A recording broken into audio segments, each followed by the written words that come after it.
നമസ്കാരം. നമസ്കാരം. ഇപ്പം 10 വർഷത്തെ പിണറായി വിജയന്റെ ഭരണം അവസാനിച്ചു. യു ഡി എഫിൽ എന്താ പറയുക, കേരളം യു ഡി എഫിൽ വലിയ ആകാംക്ഷയോടെ നിൽക്കുന്ന ഒരു സമയം കൂടിയാണ്. അതിനിപ്പോൾ നമ്മൾ നോക്കുമ്പോൾ കാണാം, നമുക്ക് ഏകദേശം 103ഓളം സീറ്റ്, 102ഓളം സീറ്റ് ആയിട്ട്, അതെ, വളരെ വലിയൊരു സുനാമി പോലെയാണ് യു ഡി എഫിന്റെ ഒരു തരംഗം വന്നത്. ഇപ്പം നമ്മൾ ഇടതുപക്ഷത്തോട് നോക്കുമ്പോൾ ഒരുപാട് ക്രിട്ടിക്കലായിട്ട് അവർ വിമർശനം ഏറ്റിട്ടുണ്ട് പല വിഷയങ്ങളും. ഇനിയിപ്പോൾ യു ഡി എഫ് വരുമ്പോൾ പല കാര്യങ്ങളും യു ഡി എഫിന് മാറ്റേണ്ടി വരുന്നു. വലിയ നല്ലൊരു ഭരണം മുമ്പോട്ട് വെക്കണം. അപ്പം എങ്ങനെയായിരിക്കും ഇനി യു ഡി എഫ് ഭരണം മുമ്പോട്ട് വെക്കാൻ പോകുന്നത്? നല്ല നല്ല കാര്യങ്ങൾ എന്തൊക്കെയായിരിക്കും? ഇപ്പം യു ഡി എഫിൻ്റെ ഏറ്റവും വലിയ വിഷയം മുഖ്യമന്ത്രി കസേരയ്ക്ക് വേണ്ടിയിട്ട് അടിയാണ്. അതെ, ഈ മുഖ്യമന്ത്രി കസേരയ്ക്ക് വേണ്ടി വെച്ചു ആരെങ്കിലും ആൾ മുഖ്യമന്ത്രി ആവുമല്ലോ. അതെ, ഈ മുഖ്യമന്ത്രി ആകുന്ന ആൾ ആദ്യമായിട്ട് വെക്കേണ്ടതാണ് ധവളപത്രം വെക്കണം. ജനങ്ങൾക്ക് വേണ്ടിയിട്ട് നിങ്ങൾ എന്ത് ചെയ്യും? പിണറായിയുടെ മാതിരി ഒന്നും പറഞ്ഞാൽ ഇനി നടക്കത്തില്ല, ജനങ്ങൾ അക്സെപ്റ്റ് ചെയ്യത്തില്ല, മനസ്സിലായോ? അപ്പോൾ ഒരു ധവളപത്രം ആദ്യം മുൻപോട്ട് അത് പരസ്യപ്പെടുത്തണം. ഇന്നതൊക്കെ ഞങ്ങൾ ചെയ്യും, അത് എന്നൊക്കെ പറഞ്ഞുള്ള ഒരു ഇലക്ഷൻ മാനിഫെസ്റ്റോ അതെ, അത് തന്നെ ഒരു ഞങ്ങൾ ഇന്നതൊക്കെ ചെയ്യും. അത് മുഖ്യമന്ത്രി ആകുന്ന ആൾ തന്നെ ധവളപത്രം പ്രഖ്യാപിക്കണം. അല്ലാണ്ട് ചുമ്മാ അലങ്കാരത്തിന് വേണ്ടിയിട്ട് ഇരിക്കാനൊന്നും ജനങ്ങൾ സമ്മതിക്കത്തില്ല. അത് വേണം. പിന്നെ വേണമെന്ന് വെച്ച് കഴിഞ്ഞാൽ ധൂർത്തുകൾ ഒഴിവാക്കണം. ഈ ആവശ്യമില്ലാത്ത പിണറായിക്ക് എത്ര കോടിയാണ് ധൂർത്തടിച്ച് മാറ്റി, അതെല്ലാം ഒഴിവാക്കണം. ജനങ്ങൾക്ക് ഇഷ്ടമുള്ള മാതിരി ഭരിക്കണം. ഈ യൂറോപ്പിലുമൊക്കെ എത്ര വർഷം എന്തിനായി പോകുന്നത്? അങ്ങനെ പോകണമെന്ന് ആഗ്രഹമുള്ളവർ സ്വന്തം പൈസയ്ക്ക് അങ്ങ് പോയാൽ മതി. സർക്കാരിൻ്റെ പൈസയ്ക്കൊന്നും, ഞങ്ങളുടെ പൈസയ്ക്ക് ആരും പോകണ്ട. അത് നമ്മുടെ ജനങ്ങളുടെ പൈസ കൊണ്ട് ആരും ഒന്നും വിലസണ്ട. ഈ യൂറോപ്പിൽ ഫാമിലിയായിട്ട് പോയി വിസിറ്റ് ചെയ്യണമെന്നുണ്ടെങ്കിൽ സ്വന്തം കാശിന് പോകും, പൊക്കോട്ടെ, പക്ഷേ സ്വന്തം പൈസയ്ക്ക് വെക്കും.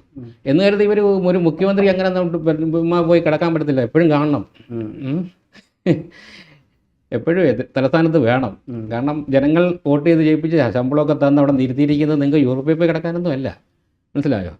അപ്പോൾ അങ്ങനെയൊക്കെ ഉള്ള കുറേ കാര്യങ്ങൾ, ഒരുപാട് കാര്യങ്ങൾ തിരുത്താനുണ്ട് യു ഡി എഫ്.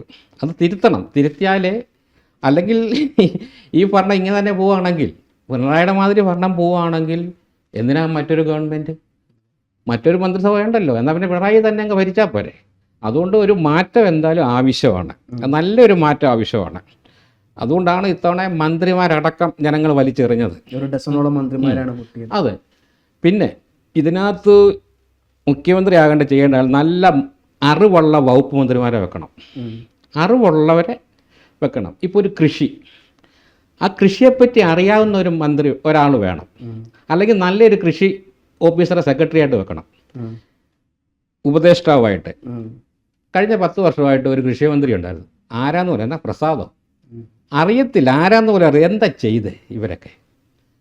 കാരണം അങ്ങനൊന്നും പോരാ. ഇനി ഒരു കൃഷിയെ, ഈ കേരളത്തിൻ്റെ എക്കണോമി വർദ്ധിക്കണമെന്നുണ്ടെങ്കിൽ, എക്കണോമി നന്നാകണമെന്നുണ്ടെങ്കിൽ കൃഷിയിൽ ഊന്നൽ കൊടുക്കണം.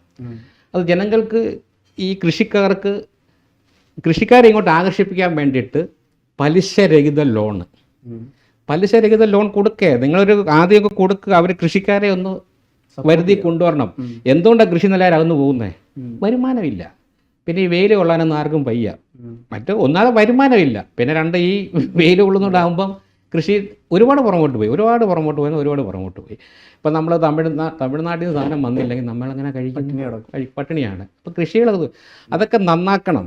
നല്ല വളക്കൂറുള്ള മണ്ണാണ് കേരളം, പക്ഷേ നമുക്ക് ഉപയോഗിക്കാൻ അറിയത്തില്ല. അതുകൊണ്ട് നല്ലൊരു കൃഷിമന്ത്രിയെ നമുക്ക് ആവശ്യമാണ്, കൃഷിയെപ്പറ്റി അറിയാവുന്ന ഒരാളെ. പിന്നെ മറ്റ് വകുപ്പുകളൊക്കെ എല്ലാം നല്ല രീതിയിലൊക്കെ നടത്തി മുഖ്യമന്ത്രി ഇതെല്ലാം സൂപ്പർവൈസ് ചെയ്യണം. നന്നായി നടക്കുന്നുണ്ടോ ഇല്ല എന്നുള്ളതൊക്കെ ഇങ്ങനെ സൂപ്പർവൈസ് വകുപ്പ് മന്ത്രിമാരൊക്കെ ഉണ്ടൊക്കെ ചെയ്യിപ്പിക്കുക. പിന്നെ ഓരോ വർഷം ചെല്ലും തോറും ഇവരെ ഇവാലുവേഷൻ ചെയ്യണം. അതെ, മന്ത്രിമാരെ മോശം പെർഫോമൻസ് ആണെങ്കിൽ അവരെ ഒഴിവാക്കിയിട്ട് വേറൊരു MLA പിടിച്ച് മന്ത്രിയാക്കുക. ഇങ്ങനെയൊക്കെ ചെയ്താലേ ജനങ്ങളുടെ ഇടയിൽ ഇവർക്ക് പിടിച്ചിരിക്കാൻ പറ്റത്തുള്ളൂ. അല്ലെങ്കിൽ പിന്നെ എന്താ, പിണറായിക്കാലും കഷ്ടമായിരിക്കും. അതാണ് സംഭവിക്കാൻ പോകുന്നത്. ഈ മന്ത്രിമാരെല്ലാം തോറ്റുപോയില്ലേ? 2, 3, 4 മന്ത്രിമാർ ഒഴിച്ച് എല്ലാവരും തോറ്റുപോയില്ലേ? അതുപോലെ ആകാതിരിക്കാനായിട്ട് മന്ത്രിസഭ ശ്രദ്ധിക്കണം. അത് വലിയൊരു അത്യാവശ്യമാണ്. അന്ന് കരുതി ഇപ്പം ചിലവുകൾ കുറയും. ഇപ്പം ഈ 40 വണ്ടിയുടെ അകമ്പടിയൊന്നും മുഖ്യമന്ത്രിക്ക് വേണ്ട. ഒരു നല്ലൊരു വണ്ടി മുഖ്യമന്ത്രിക്ക് കൊടുക്കുക ആവശ്യമാണ്. മുന്നിലും പുറയിലും ഓരോ പോലീസ് വണ്ടി മതി. ജനങ്ങളെ ബുദ്ധിമുട്ടിക്കാതെ പോവുക. അല്ലാണ്ട് പിണറായി വരുന്ന മാതിരി ഇങ്ങനെ മൊത്തം 10 കിലോമീറ്റർ വെച്ച് എല്ലാം ബ്ലോക്കും ചെയ്ത് ജനങ്ങൾക്ക് ബുദ്ധിമുട്ടായി. ഇതൊക്കെ മന്ത്രി അറിയണ്ടേ? ജനപ്രതിനിധിയാണ്. ജനങ്ങളെ ബുദ്ധിമുട്ട് അറിയാത്ത മന്ത്രി പിണറായി വിജയൻ. അതുകൊണ്ട് അങ്ങനെ ഒരു മന്ത്രിയാണെങ്കിൽ ഞങ്ങൾക്ക് ആവശ്യമില്ല. അങ്ങനത്തെ ഒരു ഭരണമാണ് നിങ്ങൾ ഇനി നിങ്ങളുടെ സ്വാർത്ഥ താല്പര്യങ്ങൾക്ക് വേണ്ടിയിട്ട് മാത്രം കസേര കയറി ഇരിക്കാനാണെങ്കിൽ അങ്ങനെ ഒരു മന്ത്രി ഞങ്ങൾക്ക് വേണ്ട, ഗവൺമെൻറ് വേണ്ട. അത് ജനങ്ങൾക്ക് വേണ്ടിയിട്ടാണ് ഞാൻ പറയുന്നത്. ഇത്രയേ ഉള്ളൂ. അതാണ് ഞാനൊരു പാർട്ടിയുടെ സപ്പോർട്ട് ചെയ്ത് സംസാരിക്കുന്നതല്ല. ഞാനൊരു പാർട്ടിയിലും ഉള്ള ആളല്ല. അതുകൊണ്ട് ജനങ്ങൾക്ക് വേണ്ടിയിട്ട് നല്ലത് ചെയ്യുക, ഇത്രയൊക്കെ ഉള്ളൂ. ഞങ്ങളെല്ലാവരുടെ കൂടെ തന്നെയാണ് ഇതവണ UDF ജയിപ്പിച്ചത്. കാരണം പിണറായി വിരുദ്ധ വോട്ട്, പിണറായിയെ മടുത്തോണ്ടാണ് ഞങ്ങൾ കുടുംബക്കാരുടെ UDFകാരാണ്. പിന്നെ ഞാൻ പ്രത്യേകം ഇതെടുത്ത് പിണറായിയെ വലിച്ചെറിയാൻ വേണ്ടിയിട്ട് ഞങ്ങളും കുറേ ജാഥയ്ക്കൊക്കെ പോയി നന്നാക്കാനായിട്ട്. അപ്പോൾ അങ്ങനെയൊക്കെ ഉള്ളൊരു സ്ഥിതിയാണ് വേണ്ടതെന്ന് ഞാൻ ജനങ്ങളെ ഒന്ന് അറിയിക്കുക. മന്ത്രിയെ മുഖ്യമന്ത്രി അവരെ ഒന്ന് അറിയിക്കുകയാണ്. ഇത്രയേ ഉള്ളൂ. ഇനിയിപ്പോൾ ബിസിനസിൻ്റെ കാര്യത്തിലോട്ട് വരുമ്പോൾ കേരളത്തിൽ നമുക്ക് വ്യവസായങ്ങൾ വളരെ കുറവാണ്. വ്യവസായങ്ങൾ കുറയുന്നതെന്ന് വെച്ച് കഴിഞ്ഞാൽ ഈ സമരം. ഇപ്പം ടാറ്റയോ മാരുതിയോ ഇവിടെയൊക്കെ ഒരു പ്രൊഡക്റ്റ് വേണമെങ്കിൽ കേരളത്തിൽ കൊണ്ടുവരാം. അത് മുഖ്യമന്ത്രിയുടെ കഴിവിരിക്കും. അതുകൊണ്ട് കിറ്റെക്സ് എന്ന് പറഞ്ഞൊരു കമ്പനി ഇതൊക്കെ ഓടിച്ചില്ലേ? അവരെ ഇവിടെ ഓടിക്കുമല്ലായിരുന്നോ? ഇനിയിപ്പോൾ നമ്മൾ ബിസിനസിൻ്റെ കാര്യം നോക്കുമ്പം കേരളത്തിൽ വളരെയധികം വ്യവസായങ്ങൾ വളരെ കുറവാണ്. പല കമ്പനികളും ഇവിടെ എന്താ പറയുക ഇൻവെസ്റ്റ് ചെയ്യാൻ തന്നെ പേടിക്കുന്ന ഒരു സിറ്റുവേഷനാണ്. അതെ. എങ്ങനെയാണ് ഈ ഒരു വിഷയം? കിറ്റെക്സിനെ അവരോട് ഓടിച്ചു വിട്ട് അതൊക്കെ എല്ലാവരും തിരിച്ചു കൊണ്ടുവരാനായിട്ട് നല്ലൊരു കഴിവുള്ള മുഖ്യമന്ത്രി ഉണ്ടെങ്കിൽ ഇവരെല്ലാം തിരിച്ച് കേരളത്തിലേക്ക് വരും. പക്ഷേ അവർക്ക് നല്ല രീതിയിൽ ബിസിനസ് നടത്താനുള്ള അവസരം ഗവൺമെൻറ് ഉണ്ടാക്കി കൊടുക്കണം. ഇവിടെ കല്ലിടുമ്പോഴേ കൊടികുത്തും. അടിച്ചൊതുക്കണം. പോലീസിനെ ഇറക്കി അടിച്ചൊതുക്കി കഴിഞ്ഞാലേ ഇവരാരും ഒന്നും പറയും. എല്ലാവർക്കും ജീവനിൽ പേടിയുള്ളവരെല്ലാവരും, അടിയിലെല്ലാം പേടിയുള്ളവരെല്ലാം. ഇപ്പം ഒന്നും നടക്കുന്നില്ല എന്ന് പറഞ്ഞാൽ അവർ അതിനെ എതിർക്കും എന്ന് പറഞ്ഞിരുന്നു കഴിഞ്ഞാൽ ഇവിടെ ഒരു വ്യവസായം നടക്കത്തില്ല. എത്രയോ പേര് ജോലി തേടി അന്യ സംസ്ഥാനങ്ങളിലും അന്യ രാജ്യങ്ങളിലും. ഞാൻ തന്നെ 30 വർഷം ഗൾഫിലായിരുന്നു. എന്തുകൊണ്ടാണ്? കേരളത്തിൽ നിൽക്കുന്ന നമുക്ക് ജീവിക്കാൻ പറ്റത്തില്ല, അതുകൊണ്ട് പോയി. അങ്ങനെ ഒരുപാട് ആൾക്കാർ യൂറോപ്പിലേക്കൊക്കെ പിള്ളേരെ പലായനം ചെയ്യുന്നു. പിന്നെ വിദ്യാഭ്യാസ മേഖല ഫീസൊക്കെ കുറച്ച്, ഗവൺമെൻറ്റിൽ നിന്ന് തന്നെ വല്ല ഇംഗ്ലീഷ് മീഡിയമൊക്കെ നടത്തി ഫീസ് കുറച്ച് ജനങ്ങൾക്ക് താങ്ങാവുന്ന രീതിയിലുള്ള ഫീസും വെച്ച് ഒന്ന് നടത്താമെന്നുണ്ടെങ്കിൽ ആരും പുറത്തു പോകത്തില്ല. എല്ലാവരും ഇവിടെ തന്നെ പഠിക്കും. കേരള സർട്ടിഫിക്കറ്റ് പ്രത്യേക വിലയുണ്ട്. MBS സ്കൂള് അതല്ല. ഇപ്പോൾ യൂറോപ്പിലൊക്കെ പോയി ആൾക്കാർ പഠിച്ച് അവിടെ തന്നെ സെറ്റിലായി. ഇനിയിപ്പോൾ സിറ്റിസൺ മേടിച്ച് പിന്നെ ഇങ്ങോട്ട് വരവില്ല. ഈ കണക്കിന് പോയി കഴിഞ്ഞാൽ ഒരു 50 വർഷം കൂടെ കഴിഞ്ഞ്, 50 വർഷം കഴിയണ്ട, ഒരു 10-30 വർഷം കൂടെ കഴിഞ്ഞ് കഴിഞ്ഞാൽ ഇവിടെ ആൾക്കാർ കാണത്തില്ല. വൃദ്ധന്മാരെല്ലാം മരിച്ചും പോവും. പിന്നെ ഇവിടെ ആൾ കാണത്തില്ല. എല്ലാവരും അമേരിക്കയിലും യൂറോപ്പിലും ഒക്കെ പോയി സെറ്റ് ചെയ്ത് കഴിഞ്ഞാൽ ഇവിടെ ആരാ ഉള്ളത്? അതുകൊണ്ട് വളരെ ഗൗരവമായിട്ട് തന്നെ ഗവൺമെൻറ് ഇതിനെ കാണണം. പിന്നെ ഒരു അലങ്കാരത്തിന് വേണ്ടിയിട്ട് മുഖ്യമന്ത്രിയായിട്ട് ഇരിക്കാനാണെങ്കിൽ വേണ്ട, അത് നടക്കത്തില്ല. കാരണം അത് പിണറായിയേക്കാളും മോശമാവും നിങ്ങൾ ലാസ്റ്റ്. പിന്നെ ഞാൻ പറഞ്ഞല്ലോ, 1 ഇയർ വെച്ച് എല്ലാവരുടെയും പെർഫോമൻസ് മുഖ്യമന്ത്രി ചെക്ക് ചെയ്യണം. മുഖ്യമന്ത്രിയുടെ അടക്കം. അത് മുഖ്യമന്ത്രിക്ക് നല്ലൊരു ഉപദേഷ്ടാവ് ആവശ്യമാണ്. അറിയാൻ മേലാത്ത കാര്യങ്ങൾ പുള്ളിയോട് ചോദിച്ച് പറഞ്ഞു കൊടുക്കുക. അല്ലാണ്ട് ഏകാധിപത്യം ഇപ്പോൾ അച്ചടി ഭാഷയിലൊന്നും നിങ്ങൾ അങ്ങനെ സംസാരിക്കേണ്ട.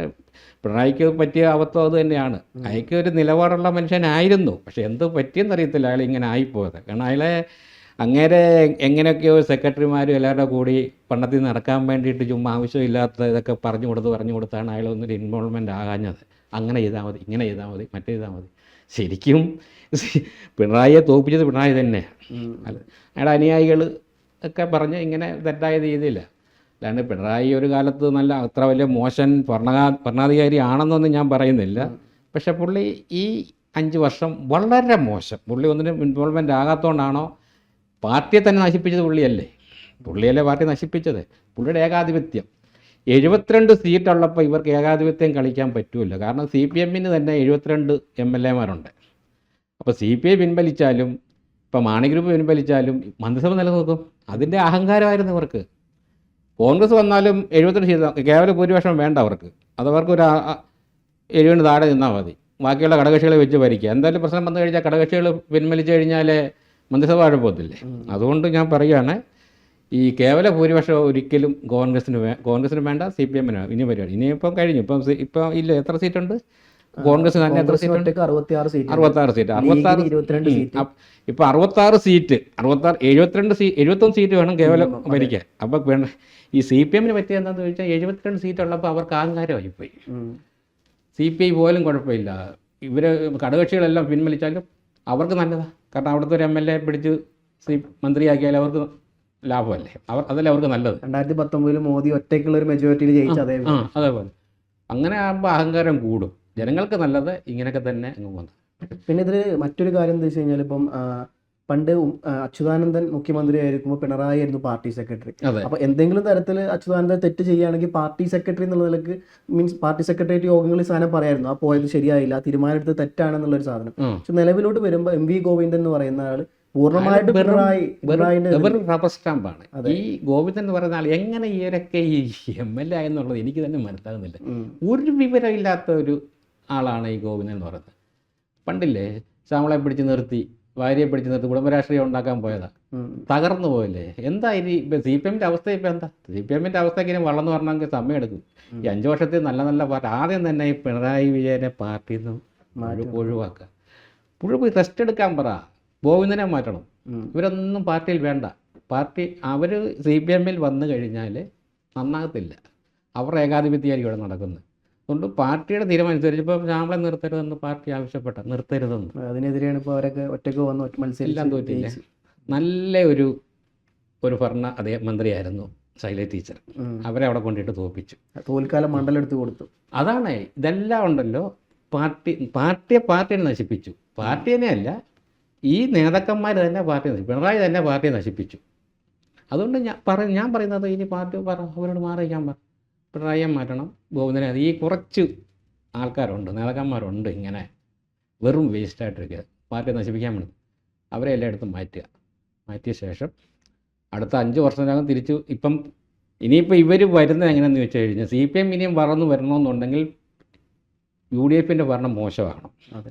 UDF നല്ല ഭരണമാണെങ്കിൽ ഒരു പാർട്ടി ഇനി തിരിച്ച് കേരളത്തിലേക്ക് വരത്തില്ല, ഇവർ തന്നെ കണ്ടിന്യൂ ഭരിക്കും. UDF ഭരണം നല്ലതാണെങ്കിൽ, ജനങ്ങൾക്ക് സാറ്റിപ്പെടാണെങ്കിൽ കേട്ടോ.